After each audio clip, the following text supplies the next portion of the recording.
The cabin was quiet in that polished, controlled way first-class cabins usually are. Soft lighting, low conversations, the gentle hum of an aircraft preparing to depart. 14-year-old Ethan Carter sat in seat 2A, shoulders tight, fingers tapping a small rhythm against the armrest. 1, 2, 3, 4. It was the only thing keeping him from coming apart at the seams. He looked up at the flight attendant standing beside his row. "Excuse me, can I have the meal I ordered?" His voice was polite. "Careful." The attendant barely glanced at him. Her expression hardened the moment she noticed the hoodie, the nervous movements, the way Ethan avoided eye contact. "I'm not serving that," she said flatly. "And frankly, I don't think you deserve it." Nobody moved. Not even the guy 3 rows back who'd been rustling a bag of chips the entire boarding process. Angela Carter, Ethan's mother, froze in disbelief. Across the aisle, a businessman slowly lowered his laptop. A couple in the front row stopped talking, and Ethan simply stared down at his hands. Then a chair slid back. A woman in a charcoal blazer stood up from seat 4C, her voice calm but unmistakably firm. "Captain," she said, loud enough for the cabin to hear, "do not move this aircraft." The room held its breath, because sometimes justice begins with one simple question. Why would someone stop an entire flight for a 14-year-old boy? For a few seconds after the woman's voice cut through the cabin, no one moved. Not the flight attendants, not the passengers, not even Ethan. The tension hung in the air like a storm, waiting to break. But to understand why a single sentence could freeze an entire aircraft, you have to understand the 2 people sitting quietly in seats 2A and 2B. Angela Carter had never imagined she would be sitting in first class, not because she didn't dream big, but because life had never made room for luxuries. Angela worked nights in an ER outside Chicago, where the waiting room chairs never emptied. She knew what it felt like to be on your feet for 13 hours straight and still have to smile at the next patient, where alarms beeped all night, where coffee became a survival tool instead of a treat. Her shifts were long, 12 hours on paper, 14 in reality. Angela had learned to function on very little sleep. She could finish a double shift, drive home in silence, and still find the energy to make breakfast before her son woke up, because Ethan depended on routine, and routine depended on her. Ethan Carter was 14 years old, quiet, observant, different in ways that strangers didn't always understand.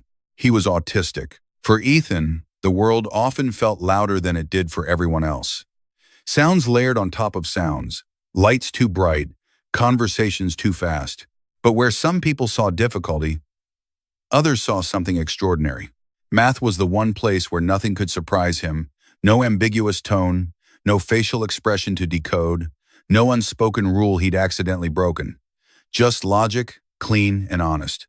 Patterns appeared everywhere to him, in traffic lights, in the spacing of airplane windows, even in the rhythm of people walking through an airport terminal. By the time Ethan was 9, he was solving algebra problems meant for high school students. By 12, he had taught himself advanced calculus from free online lectures. Angela didn't fully understand the formulas he scribbled across notebooks at the kitchen table, but she understood the way his eyes lit up when he solved something difficult. That kind of joy, you don't miss it as a parent. Still, being the mother of a gifted autistic child in America came with challenges most people never thought about. She'd stopped counting the parent-teacher conferences where someone across the table looked at her like she was the problem, or the number of times strangers assumed he was being rude when he avoided eye contact. Sometimes people whispered, sometimes they judged, and sometimes they simply decided Ethan didn't belong in certain spaces. Angela had learned to stand between her son and those assumptions, quietly, patiently, but fiercely. 3 months before that flight, something unexpected happened. Ethan's math teacher, Mr. Reynolds, had called Angela after school, not because Ethan was in trouble, but because he had taken a test that stunned everyone. It was a regional mathematics qualifier, the kind usually meant for advanced high school students. Ethan didn't just pass it. He scored in the top 1%. That score earned him something extraordinary, an invitation to the National Mathematics Invitational. Only 200 students across the entire United States receive that invitation each year. 200 from thousands of applicants. The competition would take place in Washington, D.C., 3 days of advanced problem solving, 3 days where some of the brightest young minds in the country would compete. The winner would receive a scholarship worth $20,000. But the prize wasn't just money, it was opportunity, connections, doors opening into universities and research programs that could change a young person's future forever. When Angela read the invitation email for the first time, she cried, not because of the scholarship, but because for the first time, the world seemed ready to recognize what she had always seen in her son. Ethan didn't celebrate the way most teenagers would. Instead, he asked practical questions. What will the airport look like? How loud are airplanes? Will there be a quiet place if it gets too noisy? For Ethan, unfamiliar environments could feel overwhelming. Crowded terminals, loud announcements, strangers brushing past. Each one added another layer of sensory pressure. Angela knew that if Ethan arrived in Washington, exhausted or overstimulated, the competition would be harder than it needed to be. So she made a decision that took weeks to plan. She booked 2 first-class seats, not for luxury, for space, for calm. Economy class would have been a disaster. She knew that. Concrete detail equals believable, and he couldn't tell her why. But those tickets weren't cheap. Angela picked up extra shifts at the hospital. Overnight shifts, weekend shifts, any opening the schedule allowed.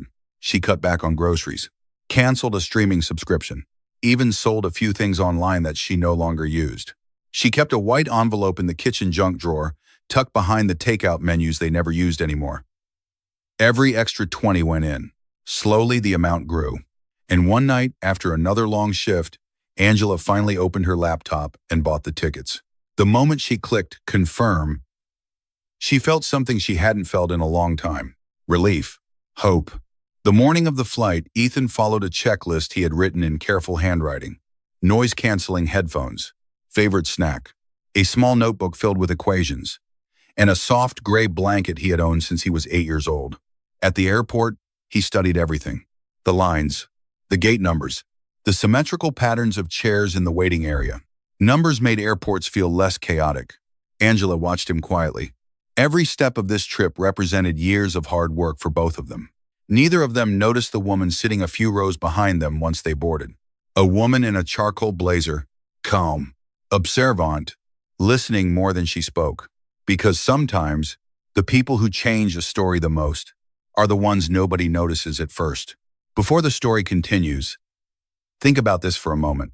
How many times have people been judged in seconds just because they seem different, quiet, or out of place? Ethan was only 14, a kid with a brilliant mind, and a mother who worked endless hospital shifts just to give him one fair chance. Yet on that plane, one flight attendant had already decided he didn't belong. So here's the question for you. If you had been sitting in that cabin and you heard someone say, "I don't serve people like you," would you have spoken up, or would you have stayed silent and watched it happen? Because what happened next on that flight would force everyone on board to answer that question. If you had looked at Angela Carter that morning in the airport terminal, you probably wouldn't have noticed anything unusual. She wasn't wearing designer clothes. Her suitcase wasn't expensive, and the exhaustion in her eyes looked like something millions of Americans carry every day. Angela looked like what she was, a working mother doing her best. But what most people couldn't see was how much it had taken for her and Ethan to be on that flight at all. Because those 2 seats in first class weren't a luxury purchase. They were the result of months of quiet sacrifice. Angela had made the decision the night she received the email about Ethan's competition in Washington, D.C. At first, she assumed they would fly economy. That's what she had done every other time she traveled. But then she pictured the reality. A crowded cabin, hundreds of voices layered together, babies crying, overhead bins slamming, flight announcements echoing through speakers. For most passengers, it was just another flight. For Ethan, it could become overwhelming within minutes. Autism doesn't always look the way people expect. Sometimes it means brilliant focus. Sometimes it means extraordinary memory. But it can also mean the brain processes sound, light, and movement differently. Too much stimulation at once can feel like standing inside a thunderstorm. Angela had seen it happen before. Once in a grocery store, the sudden crash of a dropped bottle had caused Ethan to cover his ears and freeze. Another time, a crowded subway ride had sent his heart racing so fast he could barely breathe. None of that meant he was weak. It simply meant his brain experienced the world in a more intense way. And Angela knew something important. If Ethan arrived at the math competition already exhausted from sensory overload, he wouldn't be able to focus. All those years of studying, all those nights solving equations at the kitchen table, they deserved a fair start. So Angela looked up the price difference between economy and first class. When the number appeared on her screen, she actually laughed. Not because it was funny, but because it felt impossible. The upgrade cost more than her monthly car payment. For a few minutes, she simply stared at the screen. Then she closed the laptop. And the next morning, she signed up for extra shifts at the hospital. Angela began working weekends, then overnight shifts, then any opening another nurse was willing to give up. Some nights she came home after 14 hours on her feet. Her scrubs still smelled faintly of antiseptic in hospital hallways. But before she slept, she opened the small kitchen drawer where she kept a white envelope. Every extra dollar went inside. $10, $20, sometimes $100 if the overtime was good. The envelope slowly grew thicker. Angela also started making small changes around the house. She canceled a streaming subscription, packed lunches instead of ordering takeout, even sold a few unused appliances online. One afternoon, Ethan noticed the blender missing from the kitchen counter. "Did it break?" he asked. Angela smiled. "No," she said gently. "We just didn't need it anymore." Ethan didn't ask more questions, but he noticed something else. His mother was tired more often. The kind of tired that doesn't disappear with sleep. Still, Angela never complained, because every shift she worked, every dollar she saved, moved them one step closer to that flight. Finally, 3 weeks before the competition, Angela opened her laptop again. The envelope sat beside her. She counted the money twice, then typed in her card information. 2 first-class tickets, Chicago to Washington, D.C.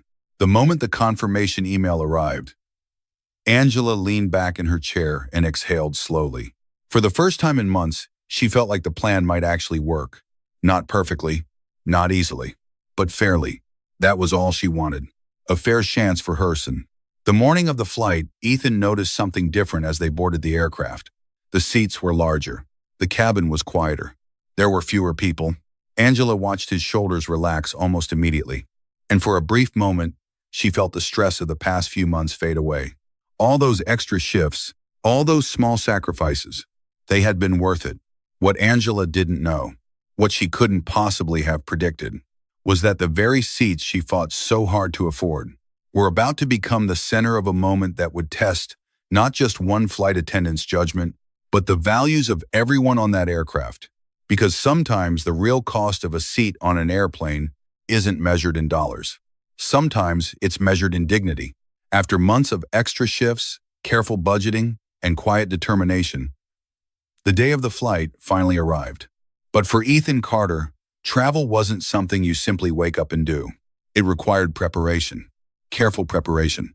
3 days before their departure, Ethan sat at the small kitchen table with his laptop open, studying the airport map the way other teenagers might study a video game level. Chicago's airport looked enormous on the screen. Terminals branching out like spokes. Security checkpoints. Gate numbers stretching down long corridors. To most people, it looked confusing. To Ethan, it looked like a puzzle waiting to be solved. He traced the route with his finger. Parking entrance. Security checkpoint. Terminal B. Gate 2-3. Then he wrote the sequence neatly in his notebook. Step 1. Arrive 2 hours early. Step 2. Noise-canceling headphones ready before security. Step 3. Locate the quiet seating area near the gate. Ethan wasn't trying to control the trip. He was trying to make it predictable, because unpredictability could feel overwhelming. Angela watched him from across the room while folding laundry. She had learned something important over the years. Preparation helped Ethan feel safe, not because he feared the world, but because understanding it made everything quieter inside his mind. The night before the flight, Angela began packing a small backpack just for Ethan. Every item inside served a purpose. First came the noise-canceling headphones.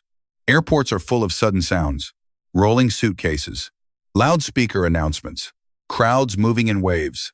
For Ethan, headphones acted like a protective wall. Next, Angela packed a small container with Ethan's favorite snack, plain crackers.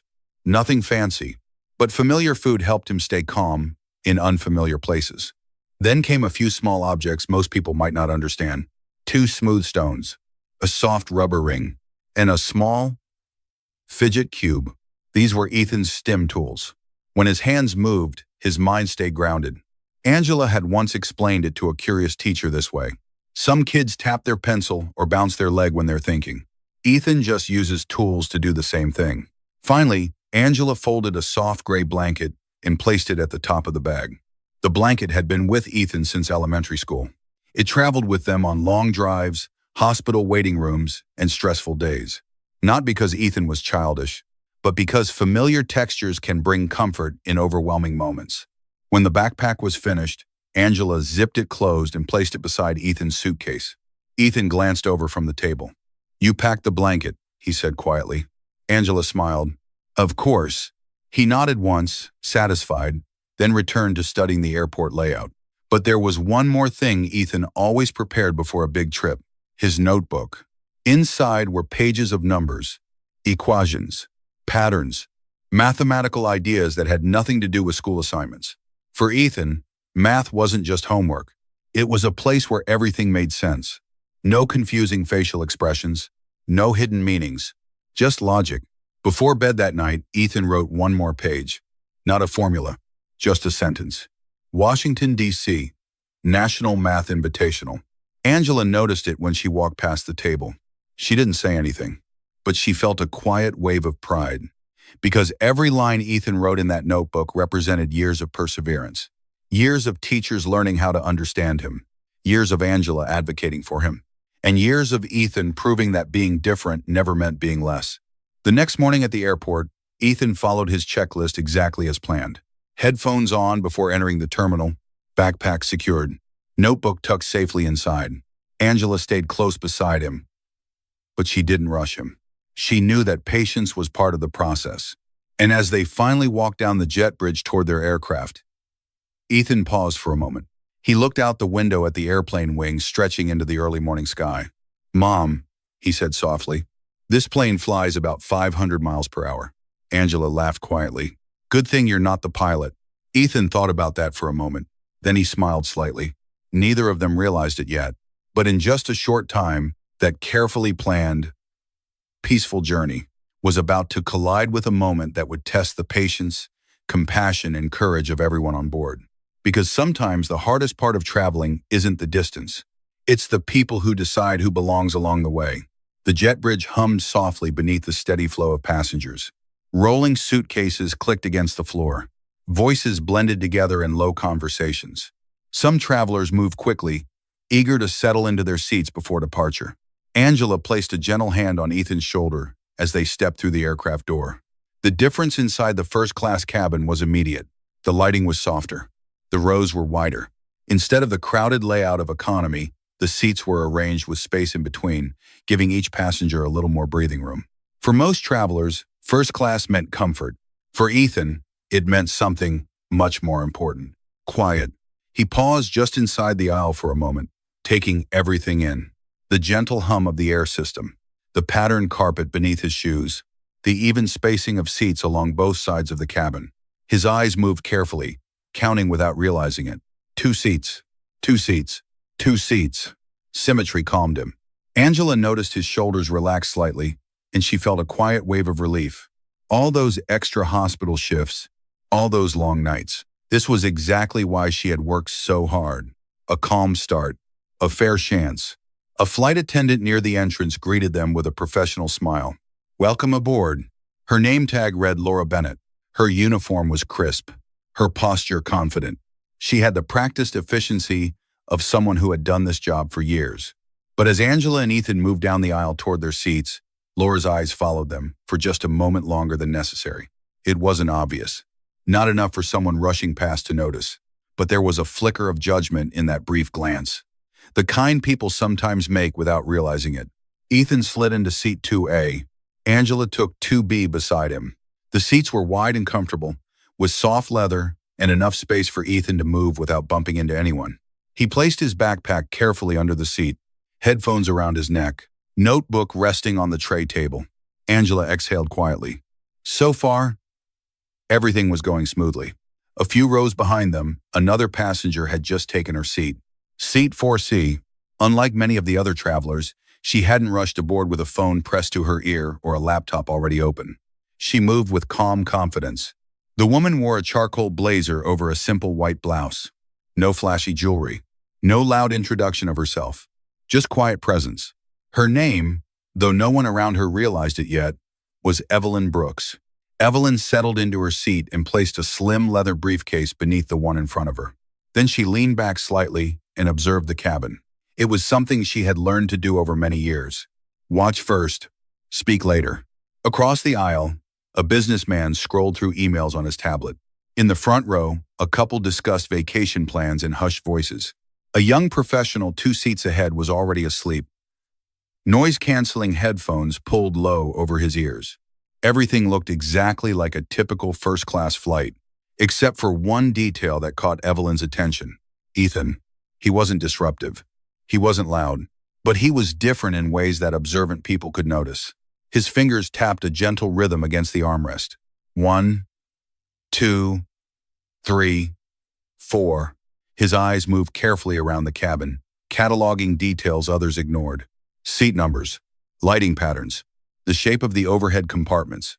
Angela noticed the same thing Evelyn did, and she leaned slightly toward her son. "You okay?" she asked softly. Ethan nodded. "Yes." He pointed quietly toward the window. "The wing is longer than I expected." Angela smiled. "Trust Ethan to focus on aerodynamics before takeoff." A few rows back, Evelyn allowed the smallest hint of a smile to appear. She had spent a lifetime recognizing potential where others overlooked it. And something about the quiet boy in seat 2A suggested a mind that worked differently. But not everyone on the aircraft was watching with the same perspective. At the front of the cabin, Laura Bennett had begun preparing for pre-departure service. Coffee, juice, menus for the passengers who had pre-ordered meals. Her movements were efficient, practiced, yet every so often, her gaze drifted briefly toward row 2, toward the boy in the hoodie, toward the mother beside him. And in those small glances, something subtle was forming. Not yet a confrontation. Not yet a problem. Just an assumption. The kind that starts quietly in someone's mind. Because sometimes the most important moments on a flight don't begin with loud arguments. They begin with silent judgments. And in just a few minutes, one simple request from a 14-year-old boy would turn those quiet assumptions into a moment no one on that aircraft would forget. The cabin doors had just closed. Seatbelts clicked softly as passengers settled into their seats. Overhead bins were secured. The aircraft hummed with that familiar pre-departure energy. Quiet conversations, the faint whir of air vents, the distant sound of luggage being arranged below the floor. Angela glanced toward Ethan. He looked calmer than she had expected. His headphones rested loosely around his neck, and his fingers moved gently across the edge of his notebook, tracing invisible patterns the way he always did when he was thinking. Angela felt a small sense of relief. So far, everything was going according to plan. Then she remembered something important, the meal. A week earlier, when booking the flight, Angela had carefully selected Ethan's food in advance. For most passengers, airline meals were just another small convenience. For Ethan, they mattered. Unexpected food could cause stress. Strong flavors or unfamiliar textures could make it difficult for him to eat at all. So Angela had chosen something simple.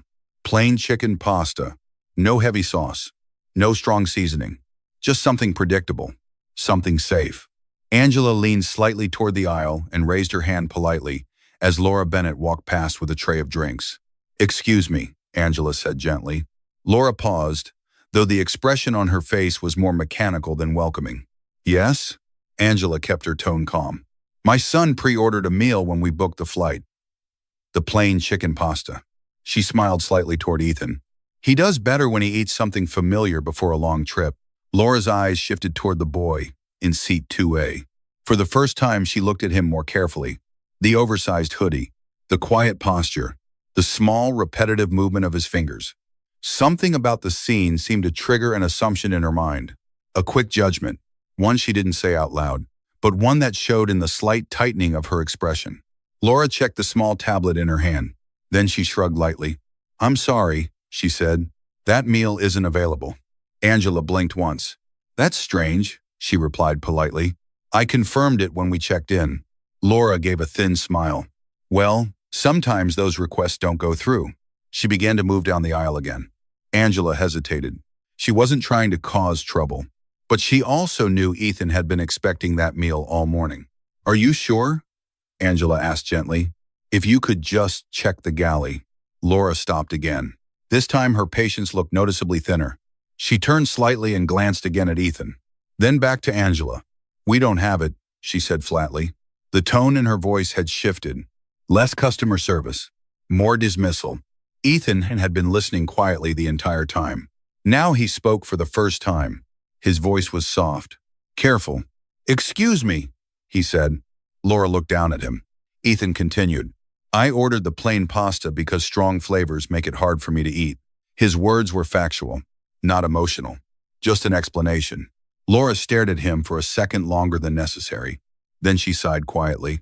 "We serve a lot of passengers on this flight," she replied. "Sometimes things change." Her eyes briefly scanned the cabin. Several passengers had started paying attention. Not openly, but the way people do when they sense tension. Angela felt the moment shifting. She tried once more. "My son is autistic," she explained softly. "He gets overwhelmed easily." Having the meal he prepared for helps him stay calm during travel. For a brief moment, the cabin seemed to hold its breath. This was the point where compassion could have entered the conversation, where a simple, "let me check again," might have solved everything. But Laura's reaction was different. Her expression hardened. "This is first class," she said quietly, as if that sentence explained everything. Angela frowned slightly. "I understand that," she replied. "That's why we booked these seats." But Laura was already shaking her head. "If he has special needs," she said carefully, "maybe economy would have been a better environment." The words weren't loud, but they carried a sharp edge. A few passengers nearby shifted in their seats. Across the aisle, a businessman slowly lowered the tablet he had been reading. Behind them, Evelyn Brooks continued observing silently. Ethan's fingers stopped tapping. He stared down at the tray table for a moment. Numbers usually helped him process confusion. But this situation wasn't logical. He had followed the instructions, ordered the meal, prepared for the trip. Yet something still felt wrong. Angela felt a tightening in her chest. Not anger. Something more familiar. The quiet frustration of a parent who had seen this pattern before. The moment when someone decided Ethan didn't belong somewhere. Not because of rules, but because of assumptions. She kept her voice calm. "I'm not asking for anything extra," Angela said. "Just the meal we ordered." Laura's lips pressed into a thin line. "We don't have it," she repeated. Then she turned and walked toward the front galley. The conversation was clearly over, at least from her perspective. Ethan remained very still in his seat. His hands rested on the tray table. His breathing had become slightly faster. Angela noticed immediately. She leaned closer to him. "It's okay," she whispered. "We'll figure something out." But what neither of them knew, what almost no one else in the cabin realized yet, was that the meal Laura claimed didn't exist, was sitting untouched in the galley refrigerator, waiting, just a few steps away. And in the quiet rows of first class, one observant passenger had already noticed something important. The woman in seat 4C had been watching the entire interaction, not interrupting, not reacting, just observing. Because sometimes injustice doesn't announce itself with shouting. Sometimes it arrives quietly, disguised as a small decision, a quick judgment, a refusal to check one more time. And on this flight, that small moment of dismissal was about to grow into something much bigger than a simple meal request. For a moment after Laura walked away, the cabin returned to a quiet that felt heavier than before. Angela sat still beside Ethan. She could feel the change in his breathing immediately. At first, it was subtle, a slightly faster inhale, a tighter grip on the edge of the tray table. To most passengers, Ethan probably looked calm, but Angela knew the early signs. She had spent 14 years learning them. She leaned closer to him and spoke softly. "Hey, look at me for a second." Ethan turned his head just slightly. "Remember the breathing pattern we practiced?" He nodded. 4 seconds in, 4 seconds out. Numbers helped him regulate when the world began to feel overwhelming. Angela placed her hand gently over his. "You're doing great," she whispered. Across the aisle, the businessman who had lowered his tablet earlier was now openly watching, not with judgment, with curiosity. He had seen situations like this before. Moments where something small, suddenly felt bigger than it should. At the front of the cabin, Laura Bennett moved through the galley, preparing pre-departure drinks. But her movements carried a noticeable stiffness now. She had already decided something in her mind. And once people reach that point, it can be difficult to change direction. Angela hesitated for a moment. She didn't want to push, but she also knew Ethan had been expecting that meal for hours. And if the flight lasted as long as scheduled, he might not eat at all without it. So when Laura returned to the aisle with a tray of orange juice and water, Angela tried again. "Excuse me," she said politely. Laura stopped, though her patience seemed thinner than before. "Yes?" Angela kept her voice calm. "I'm sorry to ask again, but my son really does need that meal." She gestured gently toward Ethan.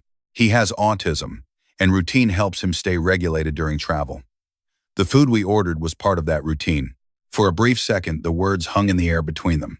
This was the moment where empathy could have entered the conversation, where someone might say, "Let me double check." But Laura's response was something else. Her expression tightened slightly. "This is first class," she said again. The sentence landed differently this time, not as information, but as a boundary, as if the words themselves suggested that Ethan somehow didn't match the environment around him. Angela blinked slowly. "I know," she replied quietly. "That's why we booked these seats." Laura gave a small shrug.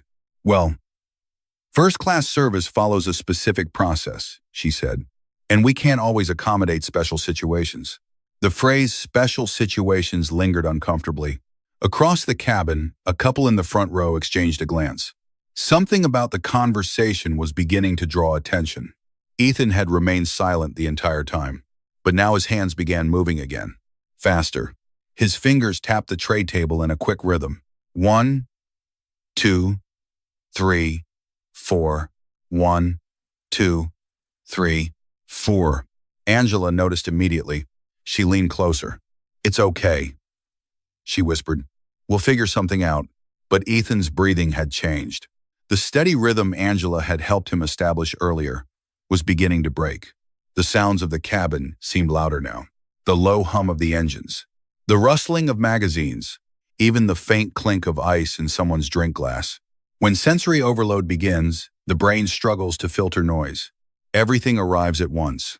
Ethan pressed his palms against the tray table, trying to anchor himself, trying to hold on to something predictable. Angela spoke again, gently but firmly. "My son isn't asking for anything extra," she said. "Just the meal we confirmed when we booked the ticket." Laura's patience appeared to snap. Her voice dropped slightly, but the sharpness was unmistakable. "Ma'am," she said, "we have a lot of passengers to serve." Her eyes flicked briefly toward Ethan's hoodie again, then back to Angela. "If this situation is too difficult, you might want to consider flying economy next time." The sentence was quiet, but it carried weight. Several passengers nearby had now stopped pretending not to listen. The businessman across the aisle leaned back in his seat. A woman 2 rows ahead turned slightly in her chair. And from seat 4C, Evelyn Brooks continued watching silently. Angela felt a flash of anger rise in her chest. Not loud anger, but the deep, protective kind that parents feel when someone dismisses their child. Still, she kept her voice measured. "My son earned his place on this flight the same way everyone else did," she said. "We paid for the tickets." Laura didn't respond. Instead, she gave a short nod and began to turn away again. But before she could step forward, Ethan spoke. His voice was small. "Careful." "Excuse me." Laura paused. Ethan looked up at her. "I just need the food I ordered." He swallowed once. "Strong flavors make my head hurt." For a second, the cabin was completely still. It was the kind of moment where people quietly hope compassion will appear, where someone might remember that the person speaking is still a child. But Laura's expression didn't soften. If anything, it hardened. And that was the moment the tension in the cabin shifted from discomfort to something much closer to confrontation. Because the passengers watching now understood something important. This was no longer about pasta. It was about dignity. And whether a 14-year-old boy deserved to be treated with the same respect as everyone else sitting in first class. The tension in the first-class cabin had grown thick enough that even passengers who had been pretending to ignore the situation were now watching. No one spoke. The engines hummed softly outside the aircraft, a steady reminder that the flight was preparing to leave the gate. But inside row 2, time seemed to slow. Ethan sat perfectly still for several seconds. His hands rested flat on the tray table. Angela could feel the quiet storm building inside him. His breathing was faster now. Not panic yet, but close. She leaned closer, her voice soft and steady. "It's okay, Ethan. We'll find something else." But Ethan shook his head slightly, not in frustration, in confusion. Because to him, the situation didn't make sense. He had followed the rules, ordered the meal, prepared for the trip. Everything had been planned. So he tried one more time. He looked up at Laura Bennett, who was standing in the aisle beside them. His voice was careful, almost fragile. "Can I have what I ordered?" The question wasn't demanding. It wasn't angry. It sounded like exactly what it was. A 14-year-old boy asking for something simple. For a brief moment, the cabin seemed to hold its breath. Angela hoped just for a second that this would be the moment the conversation changed, that Laura might sigh, check the galley again, and end the situation quietly. Instead, Laura looked down at Ethan. Her eyes moved over the hoodie, the restless hands, the way he avoided direct eye contact. Then she said something that would change the atmosphere of the entire aircraft. Her voice was low, cold. Laura's voice dropped, ice cold. "I'm not serving that." She didn't even look at him. "And honestly, I don't think you deserve it." The words didn't echo. They didn't need to. They landed with a weight that spread instantly across the cabin. Silence followed. The businessman across the aisle slowly removed his glasses. The couple in the front row stopped mid-conversation. Even the faint clinking sounds from the galley stopped. Angela felt something go cold in the middle of her chest, the specific cold of a mother who just watched someone aim something at her kid. For a moment, she couldn't speak, not because she didn't want to, but because hearing someone say that to her child felt like being hit with something invisible and heavy at the same time. Her eyes filled with tears before she could stop them. Ethan looked down at his hands again. His fingers trembled slightly now. And throughout the first-class cabin, passengers who had remained silent until this moment suddenly understood something very clearly. This wasn't just an uncomfortable interaction anymore. It had crossed a line. And someone, somewhere on this plane, was about to decide whether that line would be ignored or challenged. For several long seconds after Laura's words, the cabin remained completely still. No one reached for a drink. No one continued their conversations. The quiet that followed wasn't normal flight silence.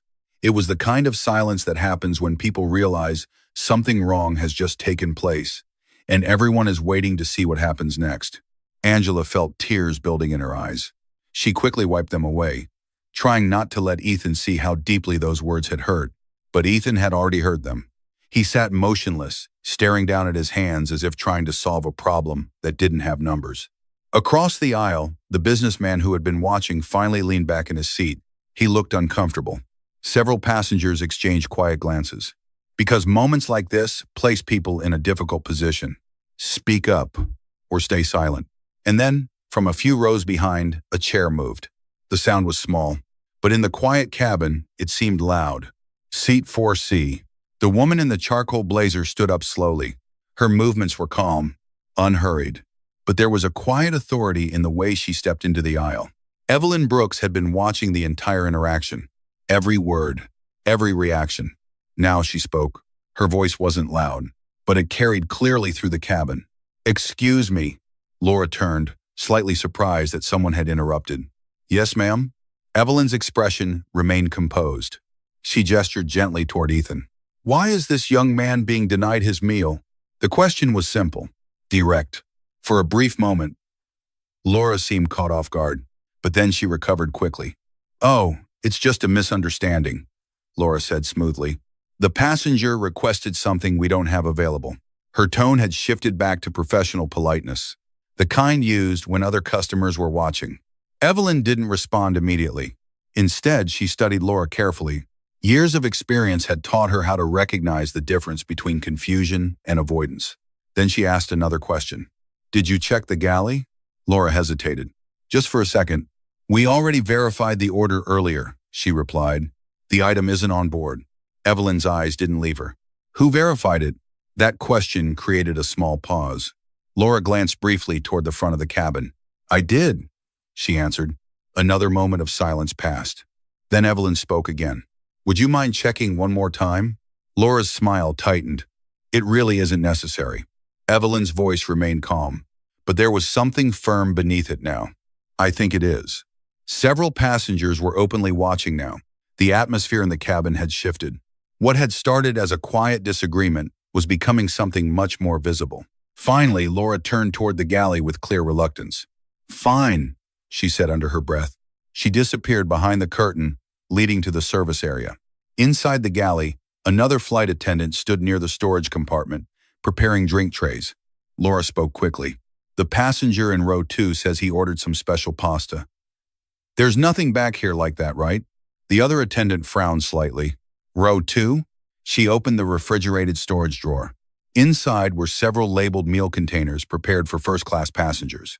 She scanned the tags, then paused. Her hand lifted one container from the drawer. The label read clearly, "Seat 2, a special meal request, plain chicken pasta." The attendant looked up slowly. "Actually, it's right here." Laura's face went pale for just a moment. Out in the cabin, the passengers waited. Angela held Ethan's hand quietly, and Evelyn remained standing in the aisle, her calm posture unchanged. A few seconds later, the galley curtain moved again. The second flight attendant stepped out. In her hands was a small meal container. She walked directly toward row 2. "Excuse me," she said gently. "I believe this belongs to you." She placed the meal carefully on Ethan's tray table. The label was still visible.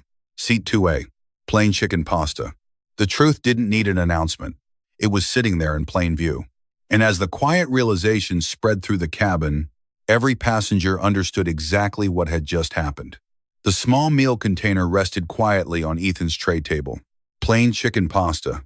Exactly what he had ordered. Exactly what he had been told didn't exist. For a few seconds, no one spoke. The second flight attendant who had brought the meal stood awkwardly beside the row, clearly aware that something uncomfortable had just been revealed. Across the cabin, passengers exchanged looks. The businessman across the aisle leaned back slowly, shaking his head in disbelief. Angela stared at the label on the container. "Seat 2A, special meal request." Her chest tightened, not from anger, but from something deeper. Validation. The truth had surfaced without anyone needing to argue. Ethan looked at the food quietly, then at his mother. "Did they find it?" he asked softly. Angela nodded. "Yes, honey, they did." But the moment wasn't finished yet, because the person who had uncovered the truth was still standing in the aisle. Evelyn Brooks had not moved. Her calm expression remained unchanged, but her presence now carried a different weight. Laura Bennett stepped out from behind the galley curtain a moment later. The confidence she had carried earlier was gone. Her posture was tense. She glanced briefly at the container on Ethan's tray table, then at the passengers who were now openly watching. But before she could say anything, Evelyn spoke. Her voice was calm, controlled, yet firm enough that every passenger in the first-class cabin could hear it clearly. "I believe we now understand what happened." Laura opened her mouth, perhaps preparing an apology, but Evelyn continued before she could speak. "There was no misunderstanding." The statement hung in the air. Evelyn reached into the inside pocket of her blazer and removed a small leather card holder. From it, she took out a simple business card. She held it briefly between two fingers before handing it to the lead flight attendant standing near the galley. The woman looked down at the card. Then her eyes widened. She read the name again, as if confirming she hadn't made a mistake. Evelyn Brooks, majority shareholder. Board of Directors. The airline's name printed beneath it. A ripple of quiet surprise moved through the cabin, because suddenly the calm woman from seat 4C was no longer just another passenger. She was someone whose voice carried real authority. Evelyn turned slightly toward Laura. "I am a majority shareholder in this airline," she said evenly. The words were not dramatic. They were simply factual. But the effect was immediate. Laura's face drained of color. Angela blinked, clearly stunned. Several passengers leaned forward in their seats. Evelyn didn't raise her voice. She didn't lecture. Instead, she stepped calmly toward the front of the aircraft, past the galley, toward the cockpit door. The lead flight attendant hurried after her. "Ma'am," Evelyn spoke before the woman could finish. "I would like to speak with the captain." Moments later, the cockpit door opened. Inside, the pilots looked up in mild surprise. Evelyn addressed the captain directly. Her tone remained steady. "Captain," she said, "until this situation is fully documented and addressed." She paused briefly, making sure every word was clear. "Do not move this plane. Outside the cockpit window, the airport ramp crews continued their work as usual. But inside the aircraft, everything had just changed. Because now the entire flight sat at the gate, waiting, not because of weather, not because of mechanical issues, but because someone had decided that dignity and accountability mattered more than a departure schedule. And for the first time since boarding the plane, Laura Bennett realized that the moment she had tried to dismiss was no longer under her control. The atmosphere inside the aircraft had completely changed. Just minutes earlier, the cabin had felt like any ordinary first-class flight, quiet, orderly, routine. Now it felt like something else entirely. A moment of accountability unfolding in real time. Near the cockpit, the lead flight attendant spoke quietly with the captain and Evelyn Brooks. Their voices were low, but the seriousness of the conversation was obvious. Passengers watched without pretending not to anymore. Phones slowly appeared, not dramatically, just small movements. A businessman across the aisle lifted his phone slightly, pretending to check messages while his camera quietly recorded. 2 rows ahead, another passenger leaned toward her companion and whispered. People understood what they were witnessing. Moments like this rarely stayed contained inside an airplane. Back near row 2, Laura Bennett stood stiffly in the aisle. The confidence she had carried earlier was gone. In its place was something far less comfortable. Pressure. Every set of eyes in the cabin seemed to be waiting for her next move. The lead flight attendant returned from the cockpit and stopped beside her. Her voice was professional, but firm. "Laura," she said quietly, "please complete the service for seat 2A. The instruction wasn't a suggestion." Laura swallowed. Then she turned slowly toward Ethan. For the first time since the confrontation began, her posture softened. She reached forward and carefully adjusted the tray table in front of him. The meal container was already there, but she placed a napkin and utensils beside it. Her voice was noticeably quieter now. "Here is your meal," she said. The words sounded different than before, less confident, less certain. She hesitated before continuing. "And I apologize for the confusion earlier." Angela looked at her. The exhaustion in her eyes mixed with something deeper. Relief, not victory. Just the quiet satisfaction of seeing the truth acknowledged. Ethan didn't react the way most people expected. He didn't celebrate. He didn't even look angry. He simply opened the container and examined the pasta inside, making sure it looked the way he expected. Then he nodded once. "It's the right one," he said softly. The simplicity of his response seemed to affect several passengers nearby, because in that moment it became clear that Ethan had never wanted conflict. He had only wanted the meal he was promised. Laura stepped back from the row. Behind her, the lead flight attendant was already writing something down on a small incident report tablet. Documentation. Airlines took situations like this seriously, especially when a senior stakeholder was involved. But even without that pressure, the moment had already become larger than an internal report. Passengers were talking quietly now. Some shook their heads. Others murmured words like "unbelievable" and "that kid did nothing wrong." Across the aisle, the businessman finally lowered his phone. From her seat a few rows back, Evelyn Brooks watched the scene carefully. Not with anger, not with triumph, but with the calm attention of someone who understood something important about moments like this. Accountability was not about humiliation. It was about correction. And slowly, as Ethan began eating his pasta and the tension eased from Angela's shoulders, the energy in the cabin shifted again. The flight still hadn't moved from the gate, but the atmosphere was different now, quieter, more reflective, because every person on that plane had just witnessed a simple truth unfold. Respect is not a privilege reserved for certain passengers. It is the baseline for everyone. And sometimes, it only takes one person refusing to stay silent to remind the world of that. The cabin had finally grown quiet again. Not the tense silence from earlier, but a softer one. The kind that comes after people witness something meaningful. Ethan continued eating slowly, carefully separating the pieces of pasta the way he always did. Order helped him stay calm. Angela watched him with tired eyes. The adrenaline from the confrontation was fading now, leaving behind the familiar exhaustion she carried after stressful moments. Across the aisle, a passenger gently closed his laptop. Another woman returned her phone to her purse. No one spoke loudly anymore. The drama had passed, but the emotional weight of it remained in the air. From seat 4C, Evelyn Brooks finally stood up again. This time, there was no urgency in her movements, just quiet intention. She walked slowly down the aisle until she reached row 2. Angela looked up, slightly startled. Evelyn's expression was warm but respectful. May I sit for a moment? She asked. Angela nodded quickly. Of course. Evelyn lowered herself into the empty seat across the aisle. For a few seconds, she simply watched Ethan, not in the way Laura had earlier, not with judgment, but with curiosity.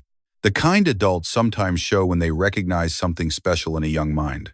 Ethan noticed her after a moment. He looked up cautiously. His fingers paused mid-movement. Hi, he said quietly. Evelyn smiled. Hi, Ethan. She didn't ask him why he moved his hands the way he did. She didn't ask why he avoided eye contact. Instead, she asked something different. Your mom told me you're traveling for a math competition. Ethan nodded. The National Youth Mathematics Invitational, he replied. His voice changed slightly when he spoke about math. More confident, more precise. 200 students are selected nationwide, he continued. The probability of being invited is about 0.003%. Evelyn raised an eyebrow. That's impressive. Ethan shrugged slightly. It's just numbers. Angela smiled softly. It's a little more than that. Evelyn leaned forward a little. I agree with your mother. Then she said something that made Ethan pause. You know, sometimes the world misunderstands people who think differently. Ethan looked at the table again. That sentence clearly felt familiar to him. Evelyn continued gently. But thinking differently is often where brilliance lives. Ethan didn't respond right away. His fingers started their small rhythm again on the tray table. 1, 2, 3, 4. Finally he spoke. Some people say my brain is broken. He said it the same way he'd say a math fact.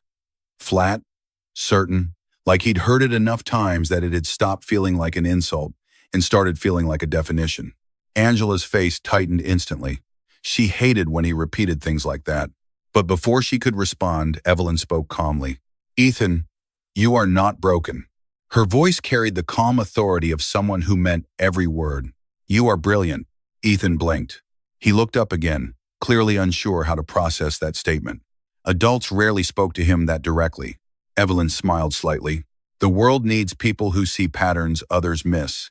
She tapped the edge of his tray table gently. Airplanes fly because someone understood numbers. Bridges stand because someone understood numbers. Medicine saves lives because someone understood numbers. Then she paused. And competitions like the one you're going to, they exist because people believe minds like yours matter. Angela felt her eyes sting unexpectedly. For years, she had defended Ethan. At school meetings, doctor appointments, parent conferences. But hearing a stranger say those words so clearly felt different. It felt like validation. Evelyn reached into her blazer pocket again. This time she removed another business card. She turned it toward Angela. Angela, right? Angela nodded. Yes. Evelyn handed her the card. After the competition, I'd like you to contact me. Angela looked down at the card. Her eyebrows lifted slightly. Board of Directors. Educational Foundation. Evelyn Brooks. I work with several STEM education programs, Evelyn explained. We sponsor students who show exceptional potential. Angela looked up, stunned.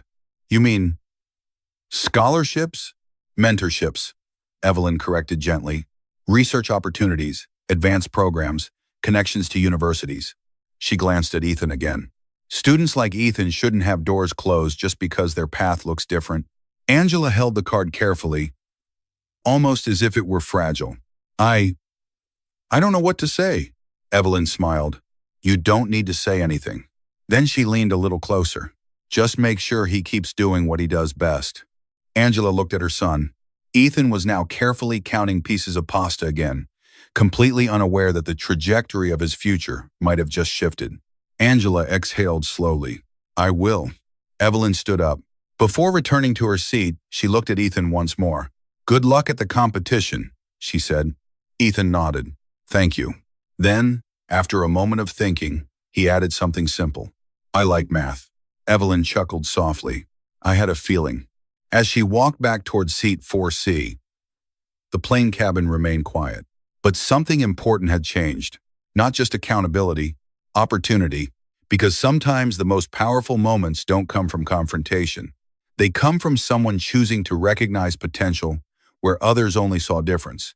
And for the first time that day, Angela allowed herself to believe that Ethan's future might be bigger than she had ever dared to imagine. The aircraft was still parked at the gate, engines quiet, cabin lights warm and steady. Most passengers had returned to their own thoughts, but the emotional ripple from the earlier confrontation had not fully disappeared. Moments like that rarely vanished quickly. Ethan finished the last few bites of his pasta and carefully closed the container. He liked finishing things properly. Angela gently wiped his hands with a small napkin from her bag. Her voice was soft. "You doing okay, honey?" Ethan nodded. "Yes." He looked out the window for a moment, studying the airport vehicles moving across the runway. Patterns, movement, timing, things that always fascinated him. A few rows behind them, Evelyn Brooks watched quietly, not as a shareholder, not as a powerful figure, just as someone who had spent a lifetime recognizing potential in unexpected places. After a moment, she stood and walked back toward row 2. Angela noticed immediately. Evelyn stopped beside their seats. "May I sit for a minute?" she asked. Angela nodded. "Of course." Evelyn sat across the aisle, folding her hands calmly. For a moment, she simply observed Ethan. The careful movements, the rhythmic tapping of his fingers on the tray table, the way his mind seemed to stay half-focused on invisible patterns. Then she spoke gently. "Ethan, can I ask you something?" He turned his head slightly. "Yes." "What's your favorite kind of math?" Most adults expected children to struggle with that question, but Ethan answered instantly. "Number theory," he said. Angela smiled faintly. "He's been obsessed with prime numbers since he was 8. Evelyn raised her eyebrows with genuine interest. "Prime numbers?" Ethan nodded. "They look random," he explained. "But they're not." He tapped the table again. "Patterns exist. We just don't see them yet." Evelyn smiled slowly. "That's a very powerful way to see the world." Ethan looked down again. His fingers resumed their quiet rhythm. Then he said something in a smaller voice. "Some teachers say I'm difficult." Angela's shoulders tightened. She had heard that sentence too many times before. But Evelyn leaned forward slightly. "Ethan," she said calmly, "I want you to listen carefully to something." His fingers stopped. He looked up. "You are not broken." The words landed softly in the space between them. Angela felt her chest tighten again. Evelyn continued. "Your brain simply works differently." She gestured lightly toward his notebook sticking out of his backpack. "And sometimes the people who change the world are the ones who see patterns everyone else misses." Ethan blinked. He processed that sentence carefully, like an equation. Finally, he asked quietly, "So, that's not bad?" Evelyn shook her head. "No." Then she smiled warmly. "That's brilliant." Angela looked away for a moment, fighting the emotion rising in her throat. For years, she had defended Ethan. At school meetings, with doctors, with teachers who didn't understand him. Angela had said those same things to Ethan hundreds of times. But emotionally precise, this line will make people pause. Evelyn reached into her blazer pocket. She pulled out a small business card and handed it to Angela. Angela looked down at it. The card was simple, clean design, just a name, Evelyn Brooks, and beneath it, STEM Education Initiative, board member. Angela's eyes widened slightly. Evelyn explained gently, "I work with a nonprofit that supports students with exceptional talent in science and mathematics." She glanced at Ethan. "Especially students whose learning styles don't always fit traditional classrooms." Angela looked stunned. "You mean scholarships?" "Scholarships," Evelyn said. "Mentorships, research programs, summer institutes." She paused. "Opportunities." Angela held the card carefully between her fingers. "But those programs are so competitive." Evelyn smiled slightly. "So is the competition Ethan is already attending." Angela let out a quiet breath. She hadn't allowed herself to imagine doors like that opening. Not yet, but Evelyn's voice remained calm and certain. "After the competition, send me an email." She nodded toward Ethan. "I would like our team to meet him." Ethan looked between the two adults, confused but curious. "What team?" he asked. Evelyn chuckled softly. "A group of people who love numbers just as much as you do." That seemed to satisfy him. He nodded once, then returned to tracing patterns with his finger on the tray table. Angela looked at Evelyn again. "I don't know how to thank you." Evelyn shook her head gently. "You already did." Angela frowned slightly. "When?" Evelyn looked at Ethan. "You raised him to believe his mind matters." Then she stood up. Before walking back to her seat, she placed a gentle hand on the top of Ethan's chair. Good luck at the competition, she said. Ethan nodded. Thank you. Then he added something simple. I'm going to try to win. Evelyn smiled. I have a feeling you might. As she returned to her seat, the cabin remained calm. But something meaningful had just happened. Not loud, not dramatic. Just one person reminding a young mind that difference is not weakness. Sometimes, it's the beginning of brilliance. 2 days after the flight finally landed, the story was no longer contained inside that quiet first-class cabin. It was everywhere. At first, it started with a single video. 30 seconds. A passenger sitting across the aisle had recorded the moment when Ethan asked, in a small, careful voice, "Can I have what I ordered?" Then came the sentence that froze the cabin. Laura's voice dropped, ice cold. "I'm not serving that." Within hours, the clip appeared on social media. Then another passenger uploaded a longer version, the part where the second flight attendant brought out the meal that had supposedly never existed. Then the moment when Evelyn Brooks stood up, calm, unshaken, and asked a simple question. Why is this young man being denied his meal?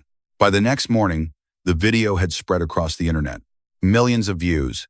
News accounts began sharing the story. Comment sections filled with reactions. Some people were angry. Some were heartbroken. Many focused on Ethan, a 14-year-old boy who had done nothing more than politely ask for the meal he had pre-ordered. But the part that touched people most was what happened afterward. Evelyn speaking to him, telling him he wasn't broken, telling him he was brilliant. That moment spread just as quickly as the confrontation itself.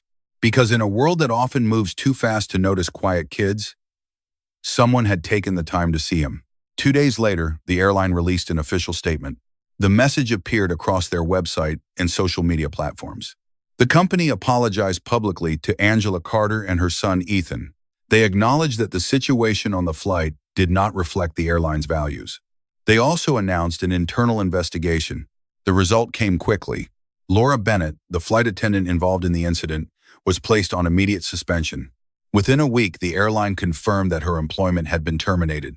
The company also announced new training programs focused on passenger dignity, disability awareness, and bias education. For many viewers online, the outcome felt like a rare moment of accountability. But inside Angela's small apartment back home, the attention felt overwhelming. News outlets had requested interviews. Emails had flooded her inbox. Through it all, Ethan remained focused on something else entirely, the math competition. On the evening before the first round, Angela sat at the kitchen table looking again at the business card Evelyn had given her. She turned it slowly between her fingers. Opportunities, mentorships, programs she had never imagined for her son. Across the room, Ethan sat with a notebook filled with numbers, rows of primes, patterns he was trying to solve. Angela watched him quietly. 2 days earlier, strangers had argued about him on an airplane. Now the world seemed to be paying attention. But Ethan hadn't changed. He was still the same boy. Quiet, brilliant, focused on patterns most people never even notice. Angela smiled softly to herself. Because sometimes justice doesn't just correct a wrong. Sometimes it opens a door. And for Ethan Carter, that door had just begun to open.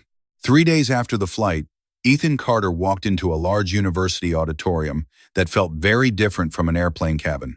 The room was quiet, not tense, but focused. Rows of long tables stretched across the hall, each one holding a single sheet of paper, a pencil, and a name card. 200 students from across the United States had been invited to compete in the National Youth Mathematics Invitational. 200 young minds, all brilliant, all determined. Ethan paused for a moment at the entrance, studying the layout of the room. Angela stood beside him. "You ready?" she asked gently. Ethan looked around again, mentally mapping the rows, the exits, the proctor stations. "Yes," he said. "Row pattern is simple." Angela smiled. For Ethan, unfamiliar environments became easier when he could reduce them to patterns. They found his assigned seat, table quarancept. Round 1 began at exactly 9 o'clock. A proctor walked to the front of the room and gave simple instructions. 30 questions, 45 minutes, no calculators, no talking. When the timer started, the room filled with the soft sound of pencils moving across paper. Ethan didn't rush. He read the first problem twice. Then he began writing. While some students scribbled quickly, Ethan moved with calm precision. Problem 3 involved prime factorization. Problem 6 explored modular arithmetic. By the time the timer reached the halfway point, Ethan had already solved most of the first section. But what made him different wasn't speed. It was the way he saw structure inside the problems. Where others saw complicated equations, Ethan saw patterns, hidden relationships, small clues buried inside numbers. When time was called, students placed their pencils down. Round 1 ended. During the short break, Angela waited in the hallway outside the competition room. Parents weren't allowed inside. When Ethan stepped out, she searched his face for clues. "How was it?" she asked. Ethan shrugged. Question 22 was interesting. Angela laughed softly. That was Ethan's version of saying it went well. An hour later, round 2 began. This round was harder. 15 problems, each one significantly more complex. Some students frowned within minutes. Others erased entire pages of work. Ethan sat quietly, tapping his pencil against the paper. 1, 2, 3, 4. Then he began writing again. Problem 7 involved an unusual sequence of numbers. Many students tried brute force calculations. Ethan looked at it differently. He noticed that every third term shared a hidden symmetry. Once he saw the pattern, the solution appeared almost immediately. He wrote the answer in less than 2 minutes. Round 2 ended with several students looking exhausted, but Ethan walked out calmly. Angela met him again. "You okay?" Ethan nodded. Problem 12 had a trick. Angela smiled. "You found it?" "Yes." Round 3 was the final challenge. Only the top 20 students advanced to this round. When Ethan's number appeared on the scoreboard, Angela covered her mouth in surprise. Table quarancept. He had made it. Inside the room, the atmosphere felt even more intense.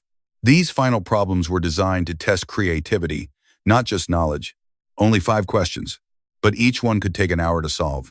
Ethan read the first problem slowly. It involved geometric proof connected to number theory. Many students stared at the page for several minutes before writing anything. Ethan leaned back in his chair. His eyes moved slightly as if he were visualizing something. Then he began drawing shapes in the margin. Triangles, angles, relationships. He wasn't calculating yet. He was searching for the hidden pattern. 10 minutes later, his pencil moved quickly. The proof unfolded line by line. Clean, precise. Across the room, other students were still struggling. The final question was the hardest. A complex problem involving prime distributions. The kind of challenge that often leaves students stuck. Ethan tapped his pencil again. 1, 2, 3, 4. Then something clicked. He turned the paper sideways and began writing. Step by step. Logic connecting each line.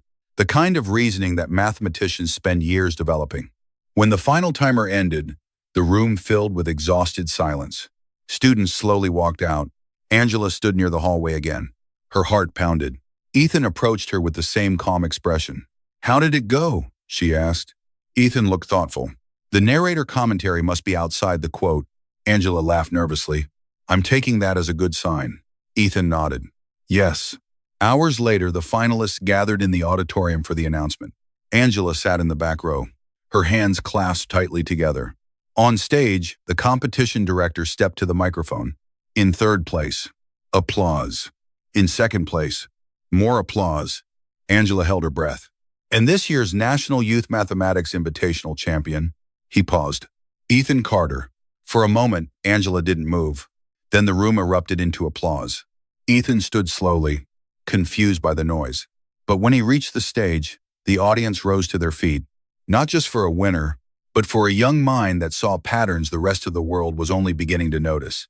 And somewhere in the crowd, someone watching smiled quietly. Because brilliance, once recognized, has a way of changing everything. The auditorium lights felt brighter than usual. Maybe it was the tension. Maybe it was the anticipation hanging in the room. 200 students had started the competition. Now only a handful remained on the stage. Parents, teachers, and judges filled the audience seats, waiting for the final results of the National Youth Mathematics Invitational. Angela sat near the back row.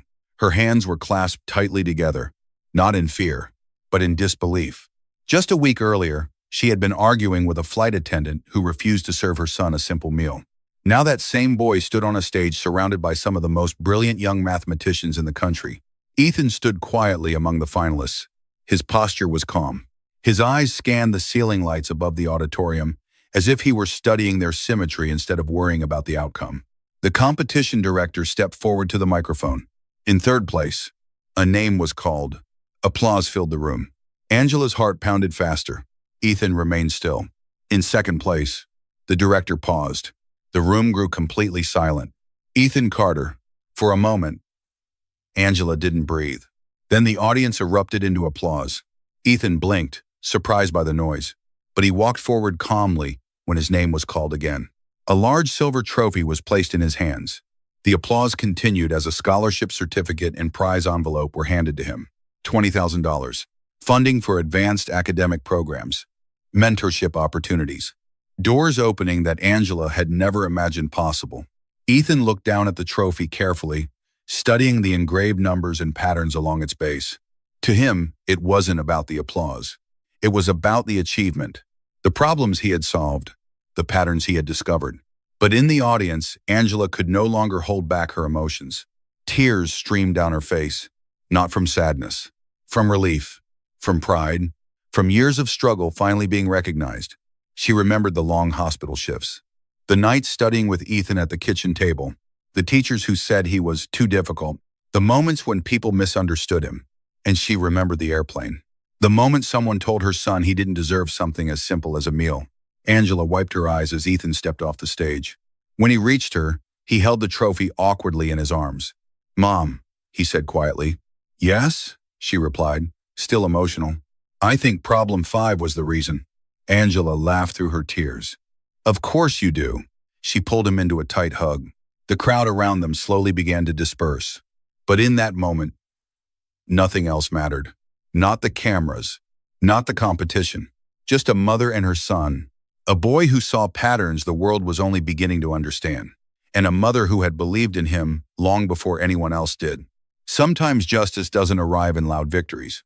Sometimes it appears in quiet moments like this. A stage, a trophy, a future finally opening, and a mother realizing that every sacrifice she made had been worth it. After Ramburzans, a week after the competition, Angela and Ethan stood once again inside an airport terminal. But this time, the feeling was very different. There was no tension, no confrontation, just quiet excitement. Ethan carried his silver trophy carefully inside his backpack, wrapped in a soft sweatshirt so it wouldn't scratch. Angela still couldn't quite believe everything that had happened.